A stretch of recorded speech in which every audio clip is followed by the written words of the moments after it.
നമസ്കാരം. ഏവർക്കും സമ്പൽ സമൃദ്ധിയുടെയും സമാധാനത്തിന്റെയും ഐശ്വര്യത്തിന്റെയും നല്ലൊരു വിഷു ആശംസിക്കുന്നു. ഇന്ന് വിഷുവിന്റെ ഐതിഹ്യമാണ് പറയുന്നത്. വിഷു എങ്ങനെയാണ്, പല രീതിയിലാണ് വിഷു ആഘോഷിക്കുന്നത്.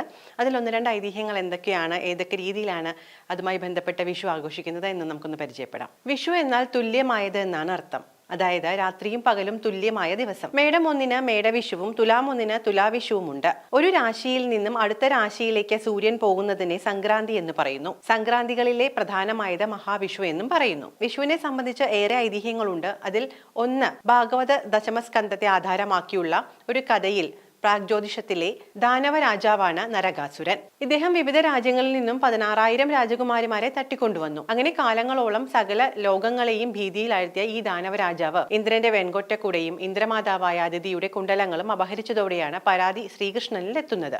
അഹങ്കാരിയും അത്യന്തം ശക്തനുമായ നരകാസുരന്റെ ഉപദ്രവം സഹിക്കവയ്യാതെ ശ്രീകൃഷ്ണനും ഗരുഡനും സത്യഭാമയുമൊത്ത് നരകാസുരന്റെ നഗരമായ പ്രാഗ്ജ്യോതിഷത്തിലേക്ക് പ്രവേശിച്ചു. ശ്രീകൃഷ്ണനും സത്യഭാമയും ഗരുഡനും അസുരന്മാരോട് യുദ്ധം ചെയ്തു. യുദ്ധത്തിൽ നരകാസുരൻ, മുരൻ, താമ്രൻ, അന്തരീക്ഷൻ, ശ്രവണൻ, വാസുവിഭാസു, നഭസ്വാൻ, അരുണൻ ആദിയായ അസുരൻ പ്രമുഖരെല്ലാവരെയും അവർ നിഗ്രഹിച്ചു. ശ്രീകൃഷ്ണൻ അസുര ശക്തിക്കുമേൽ വിജയം നേടിയത് വസന്തകാലത്തോടെയാണ്. ഈ ദിനമാണ് വിഷു എന്ന് അറിയപ്പെടുന്നത്. നരകാസുരൻ തടവിൽ പാർപ്പിച്ച 16,000 രാജകുമാരിമാരെയും കൃഷ്ണൻ മോചിപ്പിക്കുകയും അസുരന്റെ തടവറയിൽ കിടന്നിരുന്നതിനാൽ സമൂഹം അപമാനിക്കുമെന്ന ഭയന്ന അവരെ ശ്രീകൃഷ്ണൻ തന്റെ ഭാര്യമാരായി സ്വീകരിച്ചു എന്നുമാണ് പറയപ്പെടുന്നത്. അങ്ങനെയാണ് ശ്രീകൃഷ്ണൻ 16,008 ഭാര്യമാരുണ്ടായത് എന്നാണ് പറയപ്പെടുന്നത്.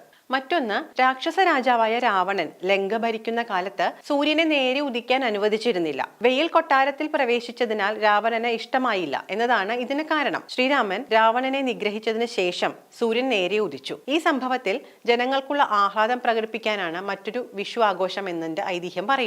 വിഷുവിന് തലേ ദിവസം വീട് വൃത്തിയാക്കി ചപ്പുചവറുകൾ കത്തിക്കുന്നത് രാവണവധത്തിന് ശേഷം നടന്ന ലങ്കാദഹനത്തെ സൂചിപ്പിക്കുന്നു. വിഷു എന്ന ആഘോഷത്തെ ഓർക്കുമ്പോൾ മനസ്സിലേക്ക് ആദ്യം എത്തുന്നത് വിഷുക്കണിയാണ്. കുടുംബത്തിലെ മുതിർന്ന സ്ത്രീകൾക്കാണ് വിഷുക്കണി ഒരുക്കാനും അത് കാണിക്കാനുമുള്ള ചുമതല. ഓട്ടുരുളിയിലാണ് വിഷുക്കണി ഒരുക്കുന്നത്. ശ്രീകൃഷ്ണ വിഗ്രഹത്തിന്റെ മുൻപിലായാണ് കണി ഒരുക്കുന്നത്.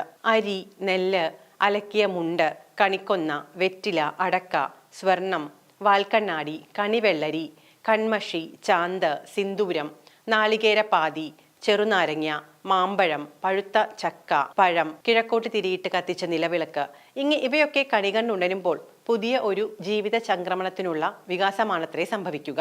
കണി കണ്ടതിനു ശേഷം മുതിർന്നവർ കുടുംബാംഗങ്ങൾക്ക് നൽകുന്ന സമ്മാനമാണ് വിഷു കൈനീട്ടം. കണി ഒരുക്കുന്നത് വീട്ടിലെ അമ്മമാരാണെങ്കിൽ കൈനീട്ടം നൽകുന്നത് ഗൃഹനാഥനാണ്. വർഷം മുഴുവൻ സമ്പൽ സമൃദ്ധി ഉണ്ടാകട്ടെ എന്ന് അനുഗ്രഹിച്ചുകൊണ്ടാണ് വിഷു കൈനീട്ടം നൽകേണ്ടത്.